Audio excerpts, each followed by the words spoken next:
Andrés Roemer, toda una personalidad, aparte de economista, filósofo, creador de la ciudad de las ideas, Day of Knowledge y mucho más. Una de las mentes, yo creo, más capacitados para hablarnos estos días de todo lo que está sucediendo con el coronavirus y, lógicamente, de lo bueno, lo malo, lo feo, de muchas cosas que están sucediendo. Entre ellas, lógicamente, lo bueno, lo malo y lo feo, como viste en el discurso de Andrés Manuel López Obrador y de todo lo que está sucediendo en general, ¿no? Primero, gusto en saludarte, Isaac, a ti y a toda tu gente. Feliz Pesaj y que esperemos que lo que siga sea para bien y mejor. Lo bueno, lo malo y lo feo del domingo, del discurso del presidente. Vamos a empezar con lo malo. Lo malo son varias cosas. Una es que estuvo muy confuso. No sabemos bien a bien qué de sus propuestas ya se vienen haciendo y qué cosas se añaden, lo cual en términos de especificidad, la confusión no ayuda y ahorita se necesita liderazgo. En ese mismo sentido de fondo o de contradicciones, y que ahorita vamos a seguir hablando, es que también está mal que por un lado te digan que te hablan con toda la verdad y por el otro lado también te digan que el ciudadano mexicano es inteligente y te informen de que bajan el precio del petróleo, de la gasolina, cuando realmente esto no depende de ellos, sino de factores totalmente exógenos. En ese mismo sentido, también el compartirnos a todos nosotros un tono que yo creo que era muy necesario de solemnidad, que es muy serio el asunto, que así lo manejó, lo cual eso es bueno, pero lo malo es que no fue de empatía, ni de entonación, ni de unidad. Una vez más, castigar y echarle la culpa a los anteriores gobiernos por corruptos, al neoliberalismo, en lugar de un tono empático, un tono realmente frío, un tono realmente antagónico y adversarial, no es en lo más sentido lo bueno. Lo malo también del discurso en este patrón de ideas es que, por un lado, está muy bien que se sigan apoyando con recursos a la gente más desfavorecida y que se sigan haciendo los programas, eso es muy bueno, pero lo malo es, sin duda alguna, que no son los que generan riqueza y productividad. Es decir, mientras no se ayude a los empresarios y a los emprendedores, que son los que generan riqueza en un país, pues esto puede ser muy grave. Lo malo es que si no hay exenciones y políticas públicas fiscales y no hay una economía, no habrá recaudación, porque quien no genera, pues no puedes recaudar de quien no genera. Entonces, a lo mejor la base gravable va a aumentar, no, se va a mantener igual, pero la cantidad y el monto va a reducirse y a esto reducirse no va a haber presupuesto para el gasto. Entonces, ahí también hay una parte mala y preocupante.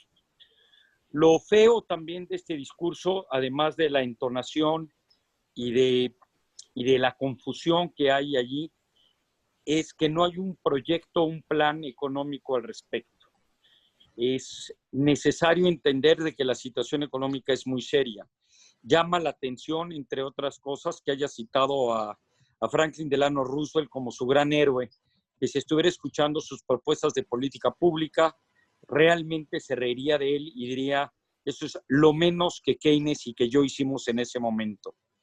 Lo paradójico es que critica el neoliberalismo, pero fue un discurso en materia de política económica apoyado y a la mejor aplaudido por una gente como Milton Friedman y, por supuesto, por Pinochet. Entonces hay otras de esas grandes oxímorons. Lo feo también del discurso es ponerse a dar un discurso en una plaza, lo cual no tiene nada malo, pero cuando entiendes un poquito de medios y gritas Viva México y nadie te aplaude, realmente no genera empatía y se hace de una manera equívoca. Lo preocupante del discurso es que falta una política de un estadista que realmente nos lleve a una política económica anticíclica, que nos diga por qué las cosas van a funcionar y que realmente puedas tú diferenciarla de todos modos las políticas que él mencionó del Plan Nacional de Desarrollo. En pocas palabras, ahorita se necesita muchísima confianza en los mercados, confianza en cualquier tipo de política pública que hagas, y ahorita hay un zigzagueo de desconfianza, y todo este tipo de confusiones en este tipo de mensajes no ayudan en lo más mínimo. Entonces, la gente esperaba muchísimo, esperaba realmente una propuesta económica que pudiera ayudar a la sustentabilidad, y nunca la vimos, y al contrario hubo enorme confusión. Y qué bueno que se apoye primero a los pobres, qué bueno que hayan políticas sociales al respecto y que no se dejen de hacer. Sin embargo, el problema es que eso no nos va a ayudar, y que en términos de la política económica que queremos. En función de lo bueno es que sí me parece bueno darle cuatro meses de adelanto a la gente de la tercera edad y que se sigan con estas políticas, pero eso ya existía. Simplemente se están cambiando los tiempos. Y todas las políticas públicas que existan, qué bueno que se sigan haciendo algunas de ellas, pero necesitamos una novedad y una política de Estado que funcione. Lo que nosotros esperamos es una política pública que cambie lo que se está haciendo para darnos confianza y esperanza y unidad. Eso de una manera muy breve. Andrés, ¿qué tendríamos que hacer como ciudadanos? O sea, el presidente es nuestro presidente, los ciudadanos se están organizando en algunas cosas, pero el líder y el que maneja el país es el presidente. ¿Qué tendríamos que hacer los ciudadanos o qué se tendría que dar? Porque esto nos afecta a todo mundo de alguna u otra manera, y todo el mundo está, unos disconformes. Hoy hay gente que lo aplaudió, pero algo hay que hacer. Mira, el discurso fue dirigido a su constituencia, a su clientela, a la gente que quiere oír lo que quiere oír. No estuvo dirigido a todo el país. Estuvo dirigido perfectamente y principalmente a sus seguidores. Predicó con los conversos. Él, yo creo que supone que la gente que no piensa como él no la puede convencer y no la va a cambiar de opinión. Por el otro lado, él necesita inversiones privadas. Si realmente necesitara y quisiera tener inversiones privadas, debe de cambiar las señales, porque es lo único que le puede ayudar a largo plazo a que su propia clientela no la pierda y siga creyendo en él. Cuando tú le dices no a inversiones como lo de la cervecería, o como a los proyectos del aeropuerto, o como a muchos proyectos de fuera de lo que hizo con la condonación fiscal de tiempos televisivos, vas a tener un problema económico muy serio y vas a terminar con que mucha gente que hoy te sigue te deje de seguir, porque al final de cuentas lo que cuenta es lo que tienes en la bolsa para comer. Entonces, al ciudadano que ya piensa como él, este tipo de discursos le ayudan enormemente porque lo refuerzan. Al voto duro que esté en contra de él, no importa lo que digas, probablemente siempre lo que él diga les va a parecer poco. Sin embargo, si vemos un gran grupo de gente que queremos escuchar y que aplaudimos las buenas propuestas y nos vamos en contra de las malas. Hablando de liderazgo, un líder debe de generar consistencia, debe de generar confianza. Si por un lado alguien te dice que esto es muy grave, pero por el otro lado te invita a tener un evento en, no sé, de un Vive Latino con muchísima gente, o le da un beso a los niños, o te manda señales equívocas siguiendo a mítines, o peor, saluda a líderes que no debería de saludar, y que por el otro lado te dice que aquí están tomando las prevenciones antes de tiempo. Una persona que te avisa de que México es el tercer país después de India con más prevención, después de un Vive Latino y de todo este tipo de cosas. Y además de que es falso porque no se evalúa nada de lo que pasó y de lo que está pasando en África, que son países que tienen muchos menos problemas a los nuestros. Y cuando aquí no se han hecho las pruebas realmente y no sabemos cuánto es el número de gente contagiada, y que te digan de que somos los que menos problemas tenemos, también te preocupa de sobremanera. Y más cuando te invitan a que creas en determinada religión o en estampitas, o en que crees que por tu raza étnica tienes una diferenciación. Sí han habido papers en el New York Times de que a lo mejor la gente que tiene un tipo de sangre, por ejemplo, la A o la A positiva, es más vulnerable, pero son cosas no probadas. Confiar en cosas no probadas, que a lo mejor el cambio climático en términos del calor nos va a ayudar, pero que todavía no es una prueba. No podemos como jefes de Estado estar hablando de certidumbre y de confianza. Esta es una cosa muy seria, donde hay que aprender de los errores de los otros. Pero la peor política pública es la del zigzag. Tómenselo en serio, pero no se lo tomen. Pero sí tómenselo, pero no se lo tomen. Debes de saber muy bien a quién le quieres hablar, a quién quieres convencer. Pero si tu propuesta de política pública es fortalecer a los que a ti te importan, que qué bueno, a mí también me importan, que sean los primeros los pobres, hay que preocuparnos de cómo se va a agrandar o por lo menos no va a decrecer el pastel económico, porque no vas a ayudar ni a ellos ni a nadie. Entonces, repito, ¿qué puede hacer la ciudadanía? Pues la ciudadanía lo que debe de hacer es realmente los que estén en la capacidad y puedan hacerlo, aislarse mientras se pueda para que le dé tiempo al sistema de salud, no a levantar la barra de la curva para que haya más hospitales, estrategia, doctores, ventiladores, etcétera.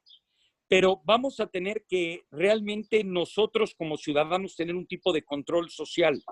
Y por supuesto, esto está sucediendo. Independientemente de las recomendaciones del gobierno, muchos restauranteros, empresarios, ciudadanos se han guardado en sus casas y los que han estado en la posibilidad han podido trabajar desde las mismas. Entonces, al final de cuentas, nos tenemos que cuidar, porque este es un problema de cada uno de nosotros. Si nuestra tasa de contagio es mayor a 1 y uno no sabe que está contagiado y sale sin máscara, perdón, sin cubrebocas o sin las precauciones y contagia a 3 o 4 personas, lo que ahorita podemos entender que es exponencial, que yo siempre he hablado oyendo en Singularity y estos temas, y ahorita lo estamos viviendo, escribí un artículo al respecto, van a suceder.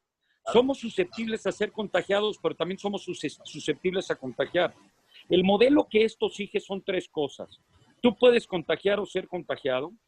Si ya te contagiaste, puedes a lo mejor ser inmune, o a lo mejor morirte, o a lo mejor curarte. Entonces, con estas 3 variables, los ciudadanos debemos de cuidarnos. ¿Qué va a pasar y cómo va a pasar esto a la gradualidad para realmente bajar la curva?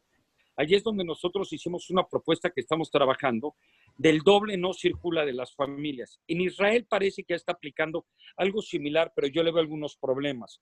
En Israel parece que se está proponiendo que 4 días a la semana no se trabaje, no se salga, no se labore, y que por supuesto la gente que esté contagiado, que sea mayor de edad o que esté comprometido su sistema inmunológico, esa gente se resguarde. El problema de los 3 y 4 días y la ventaja de los 3 y 4 días. La ventaja es que es más fácil llevar un monitoreo social donde las calles estén vacías 3 días por completo. El problema es que estar guardado 3 días no te cura del problema.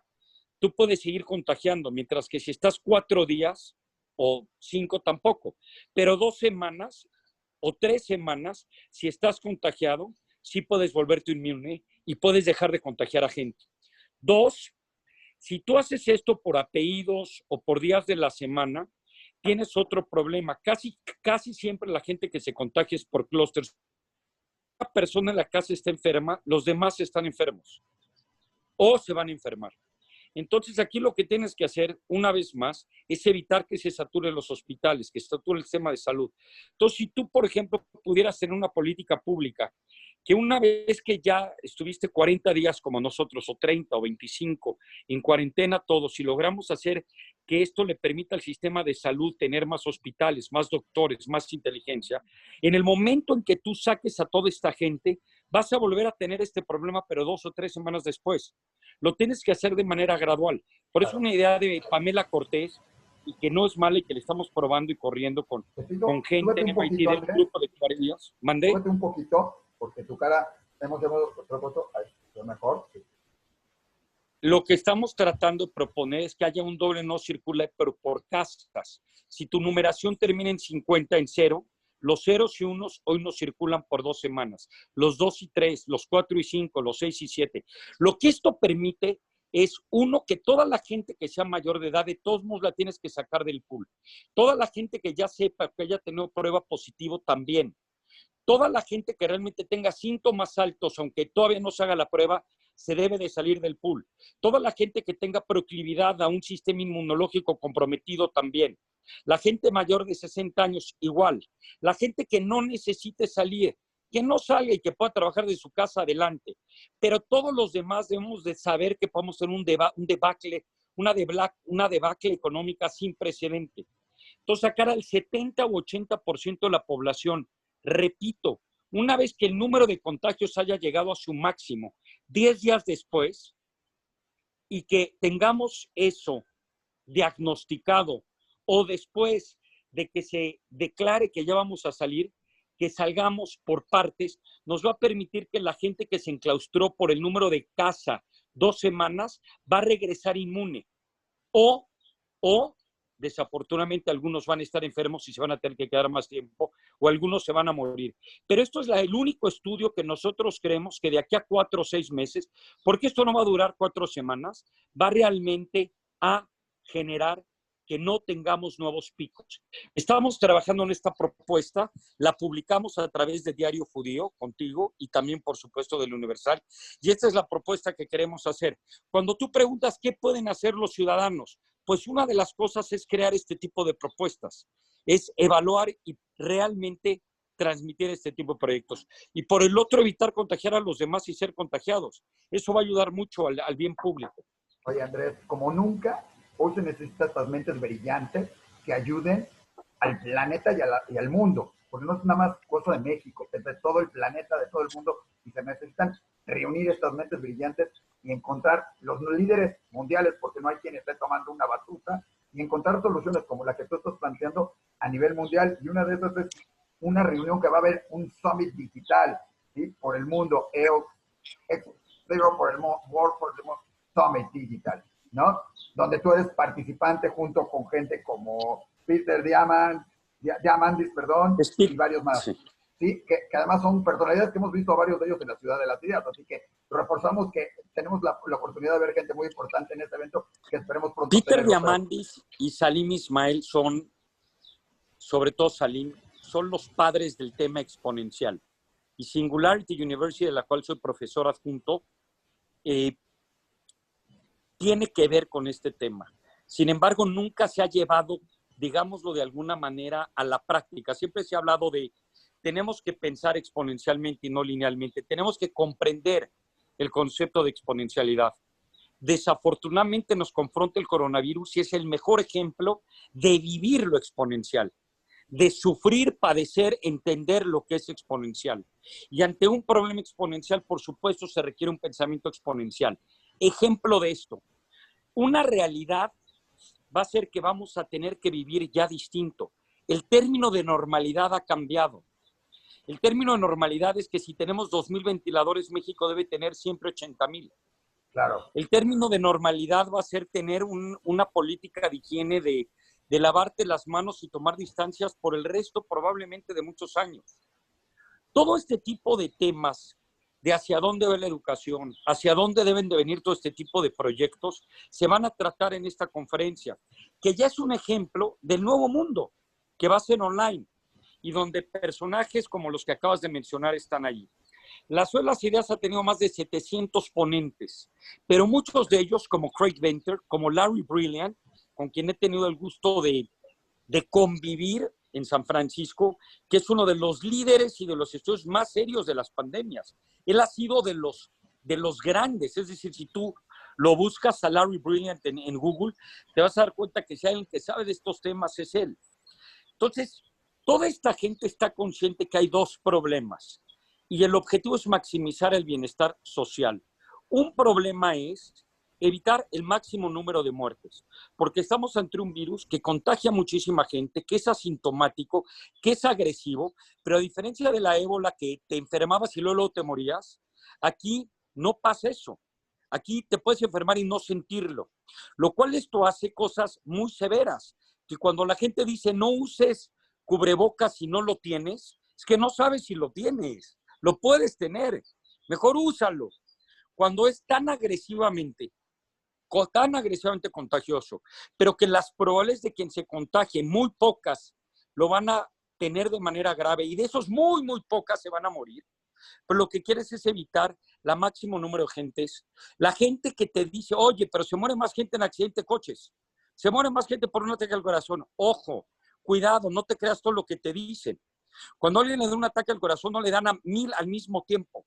Claro. Esto es esparcido. Dos. Cuando a ti te da un ataque porque fumaste, pues tú quisiste fumar. Aquí a lo mejor nosotros podemos prevenirlo como sociedad. 3, Si saturamos las camas y los hospitales por esto, que nos va a llegar a todos al mismo tiempo, si es que eso llegara a pasar, la gente que en ese momento le dio un ataque al corazón, que podría haber sido salvada, ya no va a salvarse. Esta es una cosa sistémica, de estudios complejos. Entonces debes de tener mucho cuidado. Este es un virus que sí discrimina, ataca mucho más a la gente mayor de 60 años, ataca mucho menor a los niños. Sí discrimina, ataca mucho más a un dentista que está en riesgo de contagiarse que a una persona que se encuentre en un mundo rural donde a lo mejor no hay ningún foco de contagio. Ataca muy distinto a una persona que trabaja probablemente haciendo y cortando leña que a una persona que por supuesto trabaja en un hospital. También discrimina en términos de la gente que ha estado viajando por todo el mundo con la gente que no. Entonces, cuando un virus discrimina contra las embarazadas, contra los adultos mayores, con los que tienen diabetes, con los que tienen el sistema inmunológico comprometido, debes de hacer políticas públicas que discriminen. No es lo mismo cerrar la economía de la Ciudad de México que cerrarla de una zona rural donde no hay ningún foco de contagio. No debes hacerlo. Claro. De entrada, la gente que está ahorita contagiada, hay que hacer pruebas por todos lados, hay que guardarla. Pero la gente que probablemente no se le necesite, hay que darnos cuenta que hay otro objetivo también, y que es la economía. En el momento en que la gente empiece a darse cuenta que ya no tiene para comer, probablemente algunos van a saltar. En Estados Unidos la cantidad demandada por pistolas, por armas, ha sido enorme. Tiene una razón de ser. La gente tiene miedo que esto empiece a suceder y asalten sus casas. Y que mucha gente, los trillones de dólares que está ocupando Estados Unidos ahora para prevenir muertes, a lo mejor habrá que evaluar qué pasa si ese dinero se ocupara más bien para prevenir adicciones, diabetes, cáncer, obesidad. ¿A cuánta gente vas a salvar? En pocas palabras, este es un trade-off, es un dilema de política pública entre salvar vidas presentes contra vidas futuras. Por eso debes de tener en tu ecuación dos cosas. No generemos un problema económico del cual no nos las vamos a acabar, pero por el otro lado no saturemos a los sistemas de salud. Por eso hay que pensar en este tipo de propuestas como las que estamos pensando, porque si no vamos a tener lo peor de los dos mundos. El debacle económico nos va a generar muchas muertes, y las muertes y un sistema saturado de salud nos van a generar un gran debacle económico. Yo te pregunto a ti, Isaac, tú que te dedicas a los medios, ¿qué va a ser más impactante? ¿Una fotografía de la gente asaltando tiendas y restaurantes y entrando a supermercados y rompiendo, o una foto del hospital La Raza, donde tú veas a muchos cuerpos tirados en el pasillo y a gente que se encuentra con falta de bolsas por razones de muerte? Stalin decía, una muerte es una tragedia, 200,000 es una estadística. Pero Stalin hablaba de un mundo donde no había redes sociales, donde no había diario judío ni esta manera de comunicarnos. Claro. Imagínate una fotografía del presidente dándole un beso a una niña y a la vez una foto de Vive Latino junto con lo del hospital que te acabo de decir. Claro, va a ser caótico, va a ser tremendo y un descontento que además va a levantar todo. Las dos fotos son reptilianas, pero ¿cuál es más dramática? Hijo, va a depender, yo creo que para mí es más dramático los cadáveres y todo de la gente para que todos. está ahí, pero habrá gente que esté más preocupada, por los que estén asaltando diciendo es el descontento público, y desafortunadamente va a haber muchos que aprovechen ese mismo momento, Andrés, porque además es una cosa filosófica, económica. Andrés, yo sé que este es reptiliana.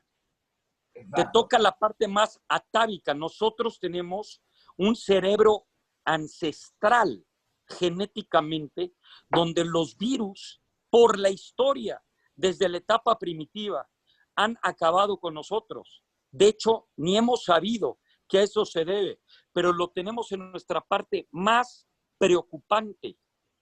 Tú me puedes decir a mí, Andrés, es que las probabilidades de que te enfermes son altas, pero que te enfermes gravemente son muy bajas, y de que te mueras son muy, muy bajas. Sí, pero jugar la lotería de la muerte es apanicante, aunque no sea racional. Por ello debemos de empezar a hacer mensajes acordes, políticas públicas discriminatorias. Y yo te lo digo y te lo repito, yo soy una persona que cree en la economía del mercado, pero ante estas circunstancias críticas, las políticas fiscales deben de ser anticíclicas. Claro. Este es el momento de, si hay recursos, hacer políticas que realmente hagan que la economía no caiga y que los empresarios emprendan. Sí tienes que preocuparte por la gente de menos recursos, por supuesto, pero tienes que preocuparte también de darle recursos a los que generan riqueza, porque si no, los dos vamos a padecer. Pero ¿sabes quién va a padecer más? El de menos recursos. Claro. Porque vas a despedir gente y vas a tener un problema muy serio con toda la gente de la economía informal. Estamos ante un dilema de Sophie's Choice, donde no tenemos que elegir entre un hijo y otro, como la película Sophie's Choice, para quien no lo ha visto. Claro. No tenemos que elegir, tenemos que hacer una política pública que mitigue el daño económico y que discrimine y aísle socialmente a la gente que realmente hay que aislar. Y después de esto, todavía no se puede comprobar que quedes inmune, pero hay altas probabilidades por precedentes de virus similares. Hay ahora una pulserita donde la gente que fue aprobada positivamente con coronavirus y ya ha sido curada, se la pone para que también pueda regresar al pool y no la tengas que dejar allí. Es como el doble no circula de los coches que no tienen por qué no guardarse porque están muy bien, porque ya son inmunes. Entonces, esta es una política pública que estamos proponiendo. Nos debe de preocupar la economía, nos debe preocupar la saturación, por ende la prevención de muertes y salvar vidas.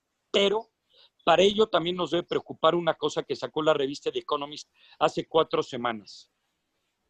Para que esto funcione, debes de tener, obviamente, lo que acabamos de hablar, políticas públicas inteligentes y discriminatorias, pero también liderazgo, porque si no hay confianza no hay liderazgo, y si no hay confianza no sigues instrucciones, y si no hay confianza no hay inversiones, y si no hay confianza no hay economía, y con base en ello vamos a tener problemas muy severos. Entonces, tenemos que ponernos las pilas. Andrés, ha sido un placer. Podemos seguir hablando horas y horas y horas. Podemos hacerlo en otro para que no sea tan pesado. Ya va a ser Pesach. Ya hay que prepararse para la cena. Además es Pesach, pero seguiremos hablando contigo porque hay mucho que hablar sobre el Summit, sobre esto, sobre los conceptos y dilemas que van a venir filosóficamente en algún momento, que va a ser la decisión en algún momento de a quién salvar y quién no, pero eso lo dejaremos para otro. Esperemos que el tema ¿Esto de la está ciudad en vivo, de la ciudad... Isaac, o no? ¿Mandé? Esto no está en vivo, ¿verdad? No. Ah, ok. Yo creo que puedes saltarte toda la primera respuesta y empezar con lo de la... Creo que fue más emotiva la segunda parte, pero tú ahí lo sabrás editar. A partir de... No, pero tú ahí lo verás. No te preocupes, en eso estaremos. Pero además va a haber que ver algún día hablar, y esperemos que el tema del debate del próximo es cómo decidir a quién salvar en un caso de cuando tienes muchos enfermos, a quién salvar y a quién no. Espero que no tenga que ser un tema de debate de la ciudad de las ideas. Un abrazo, mi querido Isaac, y siempre gracias y felicidades por el trabajo que haces. No, gracias a ti, Andrés. Hasta luego. Hasta luego.